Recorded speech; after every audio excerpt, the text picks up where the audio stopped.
పొద్దుగాలనే లీడర్లు కార్యకర్తలంతా Raman ఇంటికూరుకొస్తారు.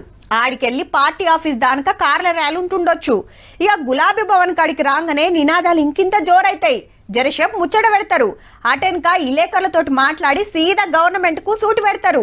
ఇదైనాక Jubilee Hills police station కు పోతాడని ఇప్పటికి అందిన మతలవు. ఎందుకు అంటారా? ఫోన్ ట్యాపింగ్ కేసులో రామన్నకు కూడా నోటీసులు అందినాయి. రేపు పొద్దుగాల 11 గంటలకు జూబ్లీహిల్స్ పోలీస్ స్టేషన్ కు రావాలని రాసి ఉంది. ఇంటికాడ కేటీఆర్ సార్ లేకుంటే లాయర్ తీసుకున్నాడు నోటీసులు. బరాబర్ పోతా. నేను అడుగుతా ఫస్ట్ సిట్టోళ్ళు ఏమని, మీరు నా ఫోన్ ఇలా ట్యాప్ అవుతుందా లేదా చెప్పురు ముందని అడుగుతా. ట్యాపింగ్ అనేది ప్రభుత్వాలు చేయవు, పోలీస్ వ్యవస్థ చేస్తారు. ఒక రొటీన్ గా జరిగే వ్యవహారాన్ని ప్రభుత్వంలో రొటీన్ గా గూఢచారి వ్యవస్థ చేసే పనిని ఇదేదో జరగలేని పని ప్రపంచంలో ఎన్నడూ జరగలేదు. ఇప్పుడు బీఆర్ఎస్ పార్టీ పవర్లు ఉండగానే ప్రతిపక్షం లీడర్లు, ప్రజా సంఘాలు, జడ్జీలు ముఖ్యమైన ఫోన్లను సీక్రెట్ గా రికార్డు చేసి ఇన్నారనేది కేసు. అప్పట్లో కేటీఆర్ సార్ మంత్రులలో ముఖ్యమైన మంత్రి. మొన్ననే హరీష్ సార్ కు నోటీసులు పంపితే విచారణకు వస్తే అంబటాలకించి పొద్దుకే దాకా 7 గంటలైంది ఎంక్వైరీ. పలానోళ్ల నెంబర్లు ట్యాపింగ్ టీమ్ కి ఎందుకు పంపినావు, గాళ్లతో నీకేం పని, నీ ఫోన్ కూడా ట్యాప్ అయింది తెలుసా అని సిట్ ఆఫీసర్లు అడిగితే ఏమో నాకు తెలియదు, మర్చిపోయినా నేను నమ్మా అన్నాడట సారు.